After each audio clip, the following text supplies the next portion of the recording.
Assalamualaikum warahmatullahi wabarakatuh. Perkenalkan, nama saya Revita Hamidah dengan NIM P1712111013. Di sini saya akan menjelaskan mengenai anatomi panggul dan juga mekanisme persalinan. Untuk yang pertama, saya akan menjelaskan mengenai anatomi panggul. Panggul terdiri dari dua, yaitu panggul keras dan juga panggul lunak. Untuk panggul keras terdiri dari tulang, untuk panggul lunak terdiri dari ligamentum. Panggul juga dibagi menjadi dua, yaitu panggul besar dan juga panggul kecil. Untuk panggul besar terdiri dari ossa coxae, ossa sacrum, dan os coccygeus. Ossa coxae terdiri dari os ilium, os ischium, dan os pubis. Os ilium terdiri dari crista iliaca, lalu ada spina iliaca anterior superior, lalu ada spina iliaca anterior inferior. Di belakang ada spina iliaca posterior superior, lalu ada spina iliaca posterior inferior. Di bawah spina iliaca posterior inferior ada tekik yang disebut incisura ischiadica major, lalu ada batas antara tulang panggul kecil dan juga panggul besar yang disebut linea terminalis. Untuk yang selanjutnya yaitu os ischium. Os ischium terdiri dari crista ischiadica, lalu ada di bawah crista ischiadica ada tekik yang disebut incisura ischiadica minor, lalu ada tuber ischiadicum, tulang yang mengenai tempat duduk. Lalu untuk yang selanjutnya yaitu os pubis. Os pubis terdiri dari ramus superior osis pubis kanan dan kiri, lalu ada ramus inferior osis pubis kanan dan kiri. Ramus inferior osis pubis kanan dan kiri membentuk sebuah segitiga yang disebut arcus pubis. Bagian-bagian tulang panggul besar yang selanjutnya yaitu os sacrum. Os sacrum adalah tulang kelangkang yang terdiri dari foramina sacralia anterior yaitu 5 lubang. Ini ada lubang-lubang namanya foramina sacralia anterior. Lalu ada crista sacralis yaitu duri-duri. Lalu ada promontorium. Untuk tulang yang terakhir adalah os coccygeus. Os coccygeus berbentuk seperti segitiga dan terdiri dari 3-5 ruas tulang yang bersatu. Lalu untuk yang selanjutnya yaitu panggul kecil. Panggul kecil terdiri dari pintu atas panggul, lalu bidang luas panggul, lalu bidang sempit panggul, dan pintu bawah panggul. Pintu atas panggul terdiri dari promontorium, lalu sayap sacrum, pinggir atas simplicis, lalu ramus superior osis pubis kanan dan kiri, lalu linea terminalis. Untuk diameter anterior posteriornya dari pinggir atas simplicis ke promontorium itu 11 cm. Untuk yang selanjutnya yaitu ukuran melintang atau diameter transversa. Diameter transversa ini adalah jarak antara kedua linea terminalis kanan dan kiri yaitu sebesar 12,5. Lalu untuk yang selanjutnya yaitu ukuran serong atau diameter oblik terdiri dari articulation sacroiliaca ke tuberculosum pubicum yaitu sebesar 13 cm. Lalu untuk yang selanjutnya yaitu bidang luas panggul. Bidang luas panggul terdiri dari pertengahan simplicis, lalu tulang ruas kedua dan ketiga tulang sacrum, lalu pertengahan antara acetabulum. Lalu untuk diameter anteroposteriornya terdiri dari pertengahan simplicis ke ruas kedua dan ketiga tulang sacrum yaitu 12,75. Lalu untuk diameter transversalnya terdiri dari jarak antara kedua acetabulum yaitu 12,5. Bidang sempit panggul terdiri dari pinggir bawah simplicis 1-2 cm di atas ujung sacrum, lalu kedua spina ischiadica. Untuk diameter anteroposteriornya terdiri dari pinggir bawah simplicis ke 1-2 di atas ujung sacrum yaitu sebesar 11,5. Lalu untuk diameter transversalnya yaitu jarak antara kedua spina ischiadica kanan dan kiri yaitu sebesar 10 cm. Untuk yang selanjutnya yaitu pintu bawah panggul. Pintu bawah panggul terdiri dari dua bidang yaitu segitiga yang sama yang menghubungkan antara tuber ischiadicum kanan dan kiri.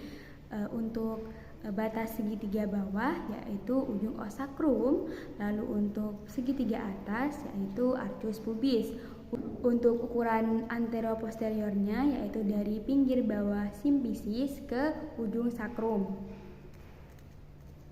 yaitu sebesar 11,5. Lalu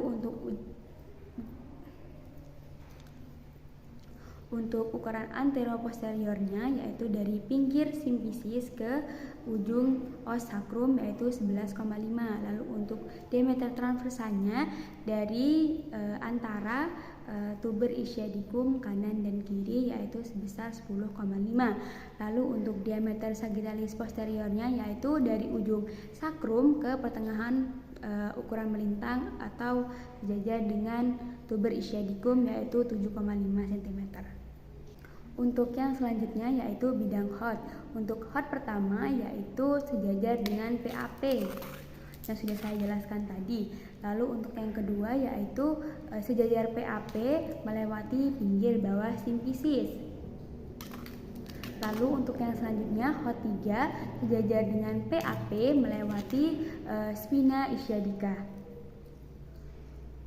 Lalu untuk yang selanjutnya yaitu HOT 4 sejajar dengan PHP melewati pinggir bawah os koksigis.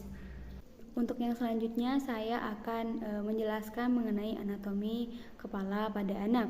Kepala terdiri dari bagian muka dan juga bagian tengkorak. Untuk bagian muka sendiri ada beberapa tulang. Yang pertama tulang hidung atau os nasal, lalu ada tulang pipi atau disebut dengan os zygomaticum, lalu ada rahang atas disebut dengan os maxilar, lalu ada tulang rahang bawah atau disebut os mandibula. Lalu untuk bagian tengkorak sendiri ada tulang dahi atau os frontal, lalu tulang ubun-ubun atau disebut dengan os parietal, lalu tulang pelipis disebut dengan os temporal, dan yang terakhir adalah tulang kepala belakang atau os occipital. Lalu untuk yang selanjutnya pada kepala anak ada juga yang namanya sutura. Sutura ini dibagi menjadi 4, yaitu yang pertama sutura sagittalis yang menghubungkan antara kedua os parietal kanan dan kiri. Lalu yang kedua yaitu ada sutura coronalia, yaitu yang menghubungkan antara os frontal dengan os parietal. Lalu yang selanjutnya yaitu sutura frontalis, yaitu yang menghubungkan antara tulang os frontal kanan dan kiri. Lalu ada sutura lamboid yang menghubungkan antara occipital dan os parietal. Baik, untuk yang selanjutnya yaitu mengenai ukuran kepala janin. Ukuran kepala janin sendiri yang pertama yaitu ukuran muka belakang. Ukuran muka belakang sendiri terdiri dari yang pertama yaitu diameter suboccipito bregmatica, dari suboccipito ke bregmatica yaitu sejauh 9,5 cm. Lalu untuk yang selanjutnya yaitu diameter suboccipito frontalis, dari suboccipito ke tulang frontal yaitu sejauh 11 cm. Lalu untuk yang selanjutnya yaitu diameter fronto-occipitalis, dari tulang frontal ke tulang occipital yaitu sejauh 12 cm. Lalu untuk selanjutnya yaitu diameter mento-occipitalis, dari tulang rahang bawah ke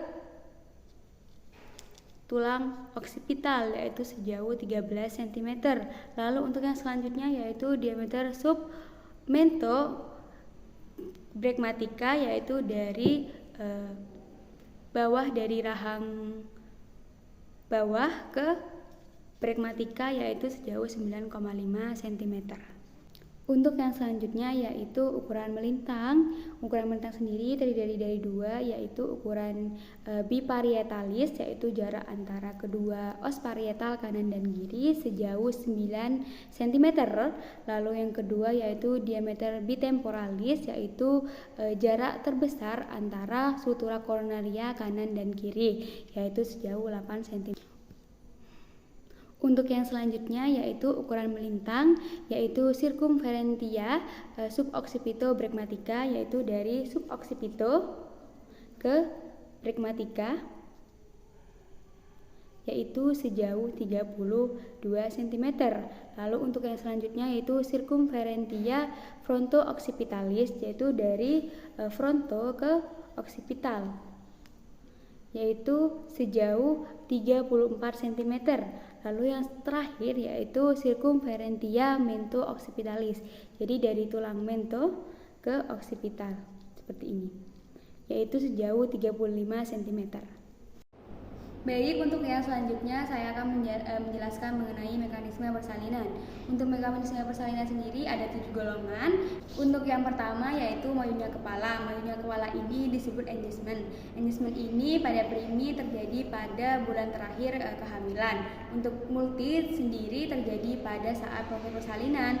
Untuk mayunya kepala ini posisi sutura sagittalis ini melintang.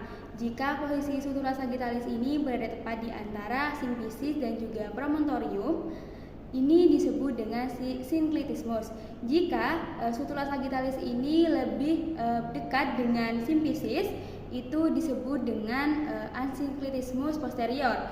Jika sutura sagittalis ini lebih mendekati promontorium, ini disebut dengan asynclitismus inferior. Lalu untuk yang kedua yaitu majunya kepala. Majunya kepala ini disebut dengan descent. Descent ini disebut pada primi itu terjadi pada saat kepala sudah masuk PAP dan pada HOT3. Jika pada multi ini terjadi pada saat bersamaan dengan masuknya kepala. Lalu pada majunya kepala ini juga bersamaan dengan gerakan-gerakan lain seperti fleksi, putaran paksi dalam, dan juga ekstensi. Yang ketiga, setelah terjadinya majunya kepala dan juga turunnya kepala, terjadilah putaran yang disebut dengan putaran fleksi. Fleksi ini di mana posisi suboccipitofrontalis digantikan oleh suboccipitobregmatica, yaitu seperti ini. Lalu untuk selanjutnya setelah terjadinya fleksi ini maka akan terjadi yang namanya putaran paksi. Putaran paksi ini di mana kepala janin menyesuaikan dengan sumbu jalan lahir. Jadi di mana ubun-ubun kecil ini berada tepat di jam 12.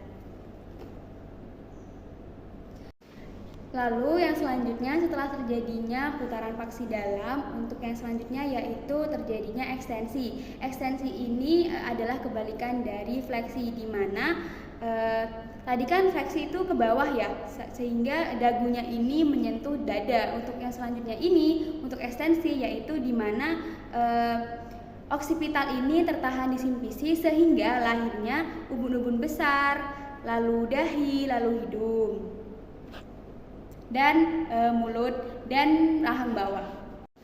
Baik, untuk yang selanjutnya setelah terjadinya ekstensi ini, maka selanjutnya kepala janin ini akan melakukan putaran paksi luar, di mana untuk menyesuaikan kepala dengan bahunya. Jadi seperti ini.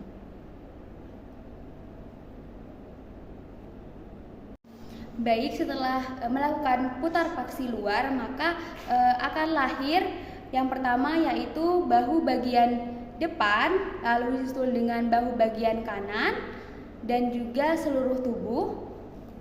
Maka ini disebut dengan ekspulsi. Baik, sekian dari pemaparan yang bisa saya sampaikan mengenai anatomi panggul dan juga mekanisme persalinan. Baik, untuk yang selanjutnya terima kasih. Wassalamualaikum warahmatullahi wabarakatuh. Selamat menyaksikan.